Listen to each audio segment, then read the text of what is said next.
بڑی موٹیویشن ملتی ہے اس سے اور بڑا خوف ہے اس میں۔ اللہ نے گویا پوری سورت کا خلاصہ اس آخری رکوع میں بیان کر دیا، اور اللہ نے بتا دیا کہ اے نبی آپ نے ابراہیم کا واقعہ بھی ان کو سنایا، اور بہت ساری باتیں، توحید کے دلائل، اللہ کی نعمتیں بھی بیان کر دی۔ تو اب اے مخاطب، تو یہ نہ سمجھ کہ اللہ یہ ساری نصیحتیں معاذ اللہ ہوائی کر رہا ہے، نتیجہ کچھ بھی نہیں نکلے گا۔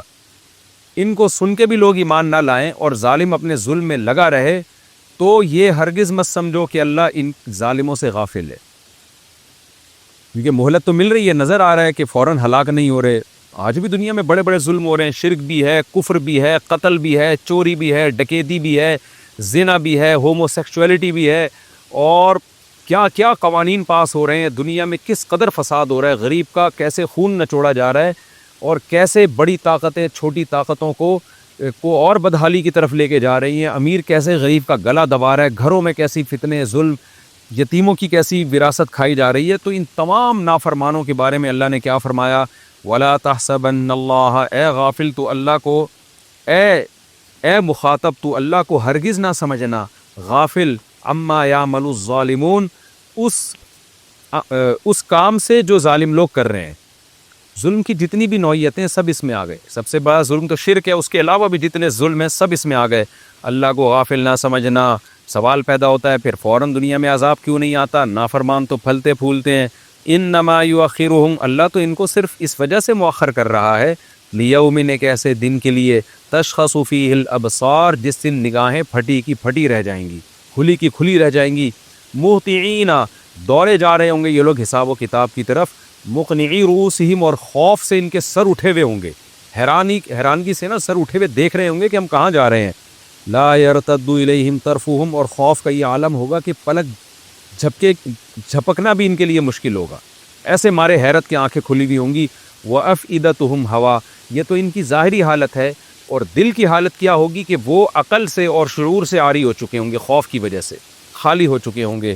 اور اے نبی وانذر الناس، آپ ڈرائیں لوگوں کو، یوم یاتیہم العذاب، اس دن سے جس دن عذاب آئے گا، فیقول الذین ظلموا، تو ظالم کیا کہے گا؟ ربنا، اے ہمارے رب، اخرنا الی اجل قریب، ہمیں تھوڑے دنوں کی تو مہلت دے دے، نجب دعوتک، کیا ہم سائنسی ترقی کریں گے، یا ہم سائنس اور ٹیکنالوجی کے میدان میں جتنا آگے بڑھے ہوئے تھے اس سے بھی آگے بڑھ جائیں گے؟ نا نا نا نا نا نا نا، اللہ کہیں گے، یہ فوراً کیا کہیں گے؟ اب ان کی ایک ہی خواہش ہوگی، نجیب دعوتک، تیری دعوت پر لبیک کہیں گے۔ ہم دیکھیں گے قرآن میں کیا لکھا ہوا تھا، قرآن ہم سے کیا چاہتا تھا، اللہ کیا چاہتے تھے، اللہ کے رسول کیا چاہتے تھے، وَنَتَّبِعِ الرُّسُلَ، اور ہم پیغمبروں کو فالو کریں گے۔ ہم دنیا کے جو متجدد ہیں، پڑھے لکھے لوگ ہیں، جو ترقی کے نام پہ انسانیت کو اخلاقی لحاظ سے تباہ و برباد کرنے میں لگے ہوئے ہیں، ہم ان کے پیچھے نہیں بلکہ ہم پیغمبروں کو فالو کریں گے۔ تو اللہ جواب میں کیا کہیں گے؟ اولم تکونوا اقسمتم من قبل، آج تو بڑی تم باتیں کر رہے ہو، اللہ مہلت دے دے، پیغمبروں کے پیچھے چلیں گے ہم، کیا تم اس سے پہلے قسمیں نہیں اٹھایا کرتے تھے؟ ما لکم من زوال، تم تو ترقی یافتہ لوگ ہو، تمہیں تو زوال ہو ہی نہیں سکتا، یا آج کیسے تم نے مان لیا کہ تم زوال کا شکار ہو، لہذا ہم سے مہلتیں مانگ رہے ہو۔ وَسَكَنْتُمْ فِي مَسَاكِنِ الَّذِينَ ظَلَمُوا، اور ہم نے عقلی دلائل تو بہت رکھے تھے، ہم نے ایسی بستیوں کے نشانات بھی چھوڑے تھے جن کے پاس تم گزر کے دیکھتے خدا نے ان کو کیسا تباہ و برباد کیا ہے۔ وَسَكَنْتُمْ فِي مَسَاكِنِ الَّذِينَ ظَلَمُوا أَنفُسَهُمْ، اور تم ان بستیوں میں بھی رہے ہو، ان لوگوں کی بستیوں میں گزرے ہو، وہاں ٹھہرے ہو، قیام کیا تم نے، جنہوں نے اپنی جانوں پر ظلم کیا تھا۔ وَتَبَيَّنَ لَكُمْ كَيْفَ فَعَلْنَا بِهِمْ، اور تمہارے سامنے واضح ہو گیا تھا ہم نے ان کے ساتھ کیسا سلوک کیا ہے۔ وَضَرَبْنَا لَكُمُ الْأَمْثَالَ، اور ہم نے قرآن میں تمہارے لیے ان کی مثالیں بھی بیان کی تھی، قوم نوح کے واقعے بیان کیے، قوم سمود کے واقعے بیان کیے، قوم عاد کے واقعے بیان کیے، قوم لوط کے واقعہ بیان کیا، اتنی ساری ہم نے واقعات کی مثالیں تمہارے سامنے بیان کی تھی، اس کے بعد بھی تمہیں عقل نہیں آئی، لیکن پھر بھی یہ اسلام کے خلاف تدبیروں میں لگے رہے۔ تو قرآن پیغمبر کو اور ہر زمانے میں جو بھی دین کی دعوت کا کام کر رہے ہیں ان سب کو تسلی دیتا ہے، وَقَدْ مَكَرُوا مَكْرَهُمْ، تحقیق انہوں نے اپنا مکر کر لیا ہے، وَعِنْدَ اللَّهِ مَكْرُهُمْ، لیکن تسلی رکھو اللہ کے علم ہے ان کا مکر، یہ کیا کچھ کر رہے ہیں اللہ کو معلوم ہے۔ وَإِنْ كَانَ مَكْرُهُمْ لِتَزُولَ مِنْهُ الْجِبَالُ، اور مکر بھی ان کا کمزور نہیں ہے، ایسا مکر ہے کہ اگر پہاڑوں پہ وہ چل جاتا تو پہاڑ اپنی جگہ سے ہل جاتے۔ یہ بلاغت ہے سمجھانے کے لیے کہ ایسے ایسے مکر انہوں نے کیے ہیں۔ لیکن فلا تحسبن اللہ، پس اے مخاطب تو پریشان مت ہو، تو دین کی دعوت میں اور دین پر چلنے میں لگا رہے، توحید پر قائم رہے۔ کیوں؟ پس تو ہرگز اللہ کو غافل، اللہ کو یہ نہ سمجھ مخلف وعدہ رسولہ، کہ اس نے اپنے پیغمبروں سے جو وعدے کیے ہیں جنت اور جہنم کے، اللہ ان وعدوں کی خلاف ورزی کرے گا؟ نہ نہ نہ نہ، اللہ ایسا نہیں کرے گا۔ کیوں؟ اللہ کی تو صفت ہے ان اللہ عزیز، وہ ہر چیز پر غالب بھی ہے، جو چاہے کر سکتا ہے، ذو انتقام، انتقام لینا بھی اس کی صفت ہے۔ تو اللہ جب ایسے وعدے کر رہا ہے جو اللہ ہی کی فطرت ہے، تو ان وعدوں کی خلاف ورزی کیوں کرے گا وہ؟ یوم تبدل الارض غیر الارض، یہ وعدے اس دن پورے ہوں گے جس دن زمین کو تبدیل کر دیا جائے گا دوسری زمین سے، کیونکہ حدیث میں آتا ہے کہ جب سور پھونکا جائے گا نا تو یہ زمین آسمان سب برباد ہو جائیں گے، تباہ ہو جائے گا، پورا کائنات کا نظام تباہ ہو جائے گا۔ پھر دوسرے سور میں اس نظام کو اللہ دوبارہ بحال کریں گے، تو یہ زمین ٹوٹ کے جو نئی زمین بنے گی اس کو اللہ تعالیٰ اس زمین کو دوسری زمین سے تشبیہ دے رہے ہیں کہ اس زمین کو اللہ نئی زمین سے تبدیل کر دیں گے۔ تو وہ نئی کا مطلب ضروری نہیں کہ بالکل ہی مادہ ہی الگ ہوگا، ہو سکتا ہے یہی والی زمین ہو، لیکن چونکہ ٹوٹ کے تباہ ہو کے دوبارہ ریپیئرنگ ہوگی، اس کی دوبارہ بنے گی، تو اس لیے اس کو نئی زمین سے اللہ نے تعبیر کر دیا ہو۔ اور یہ بھی ممکن ہے کہ اللہ کوئی نئی زمین قائم کر دیں، اس کا علم اللہ کے پاس ہے۔ والسماوات، اسی طرح آسمان بھی تبدیل کیے جائیں گے۔ وبرزوا للہ الواحد القہار، اور یہ سارے کے سارے لوگ اس اللہ کے سامنے کھڑے ہو جائیں گے جو ہر چیز پر، جو اکیلا بھی ہے، ہر چیز پر غالب بھی ہے۔ وَتَرَى الْمُجْرِمِينَ، اور اے مخاطب تو اس دن مجرمین کو دیکھے گا، یومئذ، جس دن ایسا ہوگا یعنی میدان حشر قائم ہوگا، مقرنین فی الاسفاد، کہ یہ زنجیروں میں جکڑے ہوئے ہوں گے، سرابیلہم من قطران، آگ کے کرتے پہنے ہوئے ہوں گے انہوں نے۔ ظاہر ہے آگ کا تو کرتا نہیں ہوتا، یعنی کرتا جیسے پورے جسم کو ڈھانپ لیتا ہے، ایسے آگ نے ان کے جسموں کو ڈھانپا ہوا ہوگا۔ وَتَغْشَى وُجُوهَهُمُ النَّارُ، اور آگ ان کے چہروں کو بھی ڈھانپے گی۔ لِيَجْزِيَ اللَّهُ كُلَّ نَفْسٍ مَا كَسَبَتْ، تاکہ جس نفس نے بھی جو برائی کی ہے نا اس کو اس کا بدلہ مل جائے۔ بس اللہ کو ایک، اللہ کی عادت ہے کہ چھوڑے گا نہیں اللہ تعالیٰ جو دنیا میں ظلم کر رہا ہے۔ دیکھیں اس دنیا میں کیسے کہ آج لبرل لوگ، ایتھیس لوگ کتنے آرام سے کہہ دیتے ہیں کہ کوئی حشر نہیں ہے، کوئی جنت جہنم نہیں ہے، اللہ کو کیا پڑی کہ جہنم میں ڈالے لوگوں کو۔ وہ یہ نہیں دیکھتے کہ اس دنیا میں 100 انسانوں کے قاتل بھی گزرے ہیں، اس دنیا میں لاکھوں انسانوں کو قتل کرنے والے بھی گزرے ہیں۔ اس لیے اللہ فرماتے ہیں لیجزی اللہ کل نفس ما کسبت۔ یہ کیسے ہو سکتا ہے کہ جو مرضی بدماشی کرتے رہو اللہ ایسے ہی چھوڑ دے؟ اسی طرح دوسرے مقام پہ آتا ہے سورہ قلم میں، ام نجعل المتقین کالفجار، مار کے اگر ہم نے مٹی کر دینا ہے سب کو، اس کا مطلب جو اچھا کر کے جا رہا ہے اس کا انجام بھی مٹی، اور جو برا کر کے جا رہا ہے اس کا انجام بھی مٹی۔ تو کیا دونوں کو ہم برابر کر دیں؟ ایسا کیسے ہو سکتا ہے؟ یہ تو اللہ پہ بہت بڑا الزام ہے۔ تو اس لیے اللہ کہتے ہیں یہ ایسی سخت سزا اس لیے ہوگی، لیجزی اللہ کل نفس ما کسبت، کہ جس نفس نے بھی جو برائی کمائی ہے اس کو اس کا پورا بدلہ مل جائے۔ ان اللہ سریع الحساب، بہت جلد اللہ حساب لینے والا ہے۔ اب اللہ نے سورت کا اختتام ایک خلاصے کے طور پر کیا کہ دیکھو ہم نے اپنی طرف سے توحید کے دلائل بھی دے دیے، پیغمبر کی رسالت کے دلائل بھی، اسلام کے برحق ہونے کے دلائل بھی، اور جو اس پر چلے گا اس کو کیا ثواب ملے گا، جنت، اور جو اس کی مخالفت کرے گا اس کے لیے کیسی جہنم کی آگ ہے، سب کچھ ہم نے بیان کر دیا۔ اس بیان کو اللہ نے فرمایا ھذا بلاغ للناس، یہ ساری دنیا کے سارے انسانوں کے لیے بلاغ ہے، یعنی ہماری طرف سے پیغام کا پہنچا دینا ہے، ہم نے حجت تمام کر دی۔ وَلِيُنذَرُوا بِهِ، تاکہ لوگوں کو اس بلاغت کے نتیجے میں علم بھی حاصل ہو، اور تاکہ ان کو اس کے ذریعے ڈرایا جائے۔ کیا مطلب؟ یہ ہم نے جو یہ نازل کیا کلام، اب اس کے ذریعے قیامت تک لوگوں کو ڈرایا جاتا رہے گا، جب پڑھیں گے تو ان کو احساس ہوگا اور غفلت کے پردوں سے باہر نکلیں گے۔ وَلِيَعْلَمُوا أَنَّمَا هُوَ إِلَٰهٌ وَاحِدٌ، اور اس کا بڑا مقصد کیا ہے کہ لوگوں کو یقین آ جائے کہ الہ صرف ایک ہی ہے، معبود ہے، اور وہ کیا ہے؟ ایک ہے، تاکہ صرف اسی کی اطاعت کریں جو قرآن کا اصل مقصود ہے۔ وَلِيَذَّكَّرَ أُولُو الْأَلْبَابِ، اور تاکہ عقل مند لوگوں کو نصیحت حاصل ہو جائے، عقیدے کے معاملے میں بھی، عمل کے معاملے میں بھی وہ قرآن کے علاوہ کسی اور کو فالو نہ کریں۔ یہ جی سورت کا اختتام ہوا، اور 13ویں پاری کا بھی اختتام ہوا، اور بڑا اللہ کی طرف سے ایک جلالی قسم کا اختتام ہے اس سورت کا۔ اور حقیقت یہ کہ ان آیتوں کو سننے کے بعد ذرہ برابر بھی دل میں ایمان کی رمق ہو، عقل ہو، تو انسان کام جاتا ہے اور اپنی بدعملی کو صحیح کرنے کی کوشش میں لگ جاتا ہے۔ تو یہ سورہ ابراہیم کا رکوع ہمارا الحمدللہ کمپلیٹ ہوا، اور اس رکوع کا خلاصہ بھی یہی ہے کہ اس سے پہلے والے تو ابراہیم علیہ السلام کی دعائیں ہیں، اور ابراہیم علیہ السلام کے جو مکہ کے لیے دعائیں، اس میں تو میں نے پہلے بتا دیا کہ مشرکین مکہ کے لیے بڑی عبرت کی بات ہے، اور اس نئے رکوع میں اللہ تعالیٰ نے آخرت کی ہولناکیوں کا تذکرہ کیا۔ اس میں موٹیویشن ہے ہر اس شخص کے لیے جو اچھے کام میں لگا ہوا ہے اور ظالم اسے تنگ کرتا ہے۔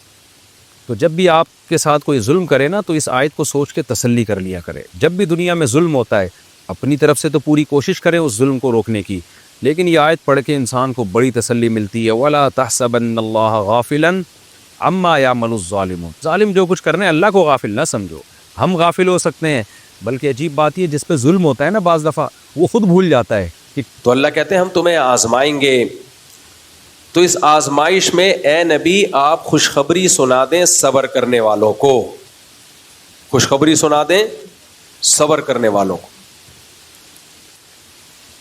صبر کسے کہتے ہیں اس کو سمجھنے کی ضرورت ہے۔ ہم میں ہر شخص سمجھتا ہے کہ میں اس مصیبت میں صبر کر رہا ہوں، نہ نہ نہ، یہ میرے اور آپ کے کہنے سے ہم صابر نہیں کہلائیں گے۔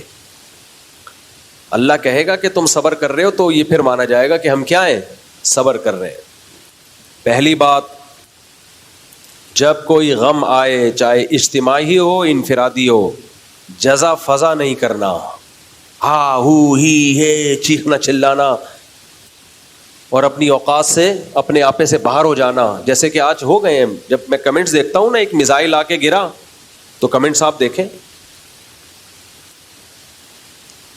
وہاں سے یہاں تک میزائل چل کے آ کیسے گیا، گر کیسے گیا، ہمارا میزائل سسٹم کہاں گیا۔ یہ رونا وہ دیہاتوں میں جو عورتیں نہیں ہوتی جو جنازے دیکھ کے پیٹ رہی ہوتی ہیں، یہ وہ اسٹائل ہے۔ جنگ ہو رہی ہے بھائی، اگر بٹن دبتے ہی میزائل پھٹنا شروع ہو جائے تو جنگ کس بات کی۔ آزمائشوں کے موقع پہ قوم کو متحد ہونا پڑتا ہے، اپریشیٹ کرنا پڑتا ہے اپنی عسکری قوتوں کو۔ نبی کی سیرت میں ہمیں کیا ملتا ہے؟ غزوہ احد میں صحابہ کو شکست ہوئی ہے، باقاعدہ فرار ہوئے ہیں، لیکن نبی نے ان کو یہ نہیں کہا کہ تم بھاگنے والے ہو، فرمایا نہیں، تم پلٹ کے حملہ کرنے والے ہو۔ خالصتاً شکست کو بھی ان کی حوصلہ افزائی کا ذریعہ بنایا جا رہا ہے۔ فرمایا صحابہ تو شرمندہ ہوئے کہ یا رسول اللہ ہم تو بھاگنے والے ہیں۔ فرمایا نہ نہ نہ نہ، بھاگنے والے نہیں ہو، یہ تو ہو جاتا ہے جنگ میں، تم تو پلٹ کے اب حملہ کرو گے۔ کیسا حوصلہ ملا صحابہ کو، دوبارہ پلٹ کے حملہ کیا انہوں نے۔ اور ہم جنگ جیت رہے ہیں، اس کے بعد بھی نیگیٹو لوگ کیا کر رہے ہیں، ایسا تاثر دے رہے ہیں کہ ہم ہار رہے ہیں۔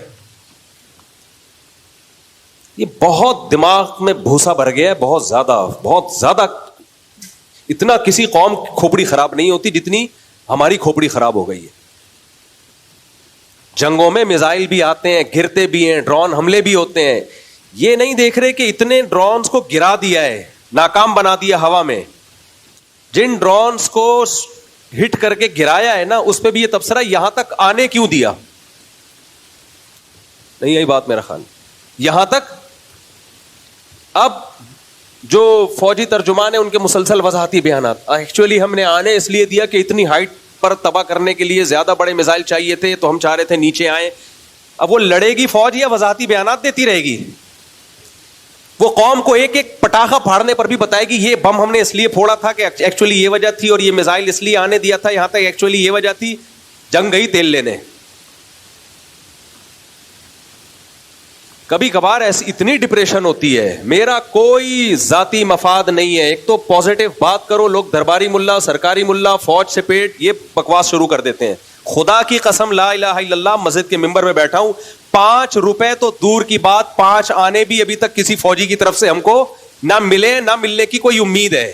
ہمارا تو مدرسہ جامعۃ الرشید، وہ بیچارہ اس کی تنخواہیں رکی ہوئی ہیں، ابھی رمضان میں چندہ کر کر کے ہم نے ان کو تنخواہیں پوری کی ہیں۔ نہ فوجیوں سے جامعۃ الرشید کوئی مراعات لے رہا ہے، نہ ہم لے رہے ہیں۔ ہم ملک بچانے کی فکر میں لگے ہوئے ہیں۔ ملک گیا تو میری اور آپ کی واٹ لگے گی، لاشیں یہاں 24 کروڑ عوام ہے، 24 کروڑ عوام ہے, کوے کھائیں گے ان کی لاشوں کو. اتنا قتل ہوگا کہ تم شام کو اور سوریا کو اور شام کو اور عراق کو بھول جاؤ گے تم. منفی باتیں منفی باتیں منفی باتیں. یہ وبشر الصابرین, یہ صبر کرنے والوں کی فہرست میں ایسے لوگ داخل بولو نہیں ہے. جہاز گرا دیے کوئی چھوٹی بات ہے؟ پہلے ہی دن طیارے گرا دیے. جواب کیا دیا جا رہا ہے؟ وہ ہماری عوام کو ہٹ کر رہے ہیں اور یہ ان کے جہازوں کو ہٹ کر رہے ہیں. بھائی ان کی نظر میں جہاز کو ہٹ کرنے سے ان کو زیادہ بوکھلاہٹ ہو رہی ہے. جہاز جو گرے ہیں اس پائلٹ بھی گرے ہیں, ان کے جنازے میں. ان کا ایک پائلٹ مارنا درجنوں عوام کو آپ مار دو, فوج کہتی ہے ہمارا ایک پائلٹ کیوں مار دیا آپ نے. لیکن آپ منفی منفی منفی منفی. میں تو کل ساتھیوں سے کہہ رہا تھا یار یہ قوم اس قابل نہیں ہے کہ یہ فتح اور نصرت حاصل کرے, یہ ذلت اب ہمارا مقدر. باتوں سے ایسا لگتا ہے مقدر. میں پھر ڈپریشن میں جاتا ہوں, نیند میری اڑتی ہے. پھر میں نے سوچا موبائل جو ہے نا مغرب کے بعد دیکھو ہی نہیں, بند کر کے رکھ دو. آج ایسا ہی ہوا, میں نے مغرب کے بعد سے موبائل دیکھا نہیں. تو صبح میں نے اٹھ کے پوچھا ہاں بھائی کیا رپورٹ ہے, رات کو دیکھو ہی. جنگ سے میں اتنی ڈپریشن نہیں ہوتی انسان کو جتنی اپنی قوم کے حالات دیکھ کے ہوتی ہے. بھائی شکست بھی ہو رہی ہو نا, شکست بھی تو بھی حوصلہ بڑھایا جاتا ہے. نہ تم شکست خوردہ نہیں ہو, آگے بڑھو آگے بڑھو. اور یہاں شکست نہیں ہو رہی, فتح ہو رہی ہے, اس میں بھی منفیت نکالی جا رہی ہے, منفی باتیں کی جا رہی ہیں. وہ میزائل چل کے آ کیسے گئے یہاں تک, اور وہ ڈرون یہاں تک پہنچ کیسے گیا, تماشا دیکھ رہی ہے فوج. فوج جو کر رہی ہے بارڈر پہ کر رہی ہے. میں فوج کا نمائندہ نہیں ہوں, نہ میرا کوئی بچہ بھتیجا بانجا آرمی میں ہے. مجھے پاکستان سے محبت ہے میرے بھائی. ملک گیا ہم سب کی واٹ لگ جائے گی. اتنے مزے سے نہیں بیٹھے ہوئے ہو گئے. اور سب سے زیادہ مذہبی لوگوں کو نقصان ہوگا. ابھی حضرت مفتی تقی عثمانی صاحب کی اتنی زبردست اسٹیٹمنٹ آئی کہ یہ جہاد ہے, اس پہ نیگیٹو کمنٹس مفتی تقی صاحب درباری سرکاری. ابے ملک بچانے کی بات کر رہے ہیں میرے بھائی, ملک بچانے کی بات کر رہے ہیں. تو اور کسے جہاد کہتے ہیں؟ لوگ کہتے ہیں فلسطین کو بھول گئے, اس وقت جہاد کا فتویٰ نہیں دیا. کیوں نہیں دیا فتویٰ بھائی؟ اس وقت بھی جہاد کا فتویٰ ہے, اب بھی جہاد کا فتویٰ ہے. اس وقت بھی تھا, اب بھی ہے. تو جو قرآن کہتا ہے نا وبشر الصابرین, صبر کرنے والوں کو خوشخبری دیں. تو یہ جو ہم میں سے بعض لوگوں کا جو رسپانس ہے نا کمنٹس میں, یہ صبر نہیں ہے, یہ کیا ہے؟ بے صبری ہے. ایک صاحب جاننے والے انہوں نے مجھے میسج بھیجا, ادھر سے ڈرون آ کے سویلین پہ کیوں گرا, فوج پہ کیوں نہیں گرا. تو میں نے ان سے کہا, میں نے کہا دیکھو جنگ کے موقع پر نا اس طرح کی باتیں کر کے یہ شو کرنا کہ ہم اپنی عسکری طاقتوں کے ساتھ نہیں ہیں, یعنی فوج پہ گراؤ ہم پہ نہ گراؤ, اس سے دشمن خوش ہوگا. اور یہ غداری میں آتی ہیں یہ سب چیزیں. تو ان کا جواب آیا کہ آپ بھی تو جنرل مشرف پہ بڑی تنقید کیا کرتے تھے مفتی صاحب, اب ہم نے اگر فوج پہ تنقید کر دی تو آپ کو کیوں تکلیف ہو رہی ہے. میں نے ان سے کہا, میں نے کہا جنرل مشرف ابھی جنگ لڑ رہا ہوتا نا تو میں اپنی تمام تنقیدیں فی الحال تھوڑی دیر کے لیے سائڈ پہ رکھ دیتا, ڈیلے کر دیتا, جب جنگ میں فتح ہو جائے گی تو کروں گا دوبارہ سے. یہ موقع نہیں ہے, موقع نہیں ہے یہ تنقیدات کا. اور ڈیپو پہ آرمی کے بھی حملے ہوئے ہیں, آپ تو رپورٹ بھی غلط پیش کر رہے ہو. لاہور میں جو حملہ ہوا ہے ہمارے دوست, یہ میں نیوز چینل کی خبر نہیں بتا رہا, یہ تو ہمارے جو دوست ہیں جن سے ہم سے لاہور میں بیٹھے ہوئے ان سے کال پہ بات ہو رہی ہے, وہ کہہ رہے ہیں کہ ادھر آرمی ایریا پہ حملہ ہوا ہے. فرضی چیزیں بنا کے منفیت پھیلانا.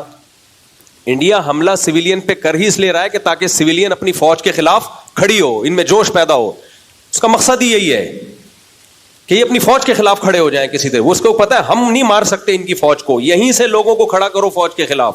ابھی میرے بھائی تمام اختلافات کو کھڈے لین لگا دو, عقل مند قومیں یہی کرتی ہیں, کھڈے لین لگاؤ, بعد میں لڑنا. میں بھی اس لڑائی میں آپ کے ساتھ ہوں گا, بعد میں لڑیں گے, ہم تو لڑنے والے لوگ ہیں.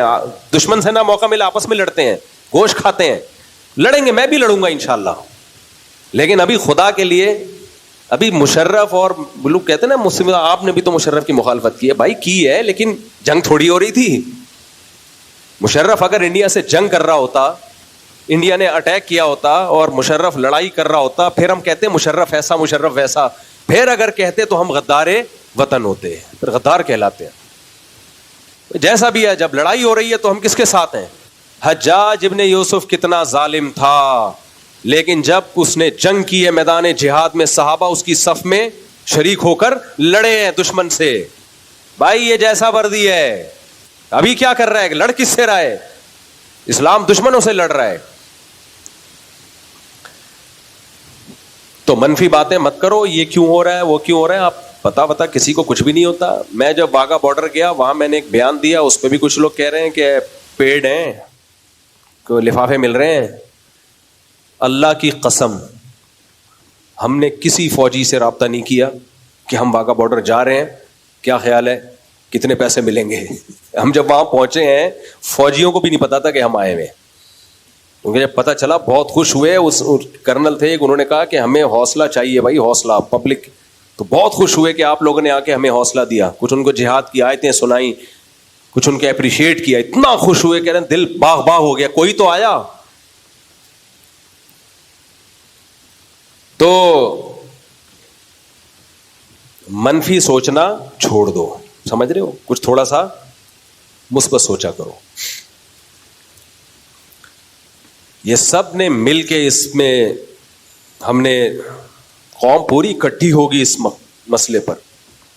اور سامنے کیا ہے؟ بتوں کی عبادت کرنے والے، پتھروں کو پوجنے والے.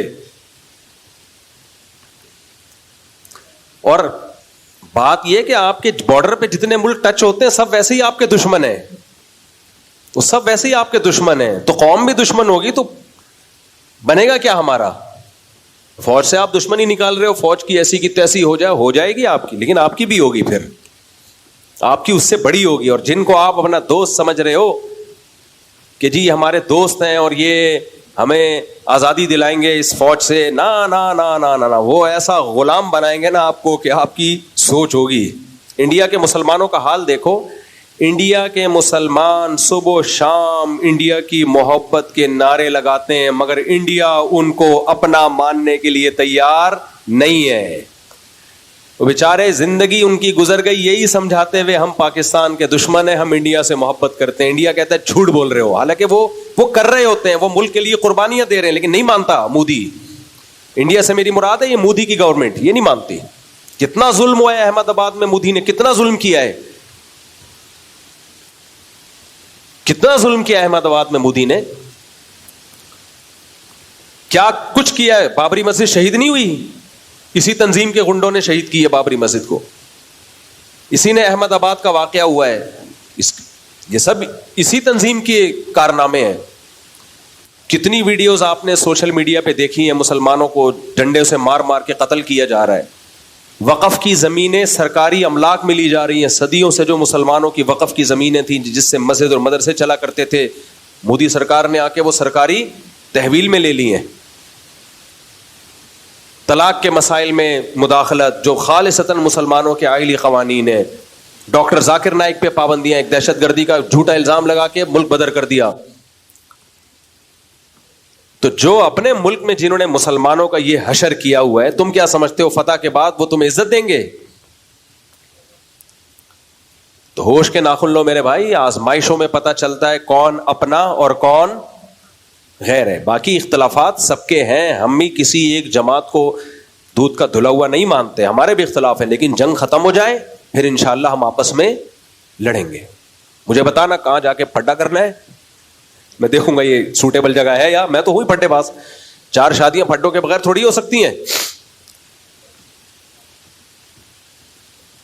لیکن محاذ پہ بلایا جا رہا اور میں بیوی سے لڑ رہا ہوں، ساس سے لڑ رہا ہوں، سسر سے لڑ رہا ہوں. لوگ بولیں گے بھائی ادھر بم آ رہا ہے ابھی فی الحال کیا کرو، ادھر جاؤ یار. یہ لڑائیاں چلتی رہیں گی، ساس بہو کی لڑائیاں، سیاسی لڑائیاں، فوج اسٹیبلشمنٹ سے لڑائیاں، سسٹم. جو ہمارے الیکشن ہوئے وہ کس سے ہوئے ہیں؟ سسٹم ساری دنیا کو پتا ہے. لیکن مجھے غم اس لیے نہیں ہوتا کہ پہلی دفعہ تھوڑی ہوا ہے، تو ہمیشہ سسٹم سے ہی ہوتے ہیں. اب ہے جو غم پہلی دفعہ پہنچتا ہے نا اس پہ انسان کو تکلیف ہوتی ہے. جو جس غم کے ہم پیدا ہی اس غم میں ہوئے ہو تو اس غم کی کیا تکلیف ہے یار.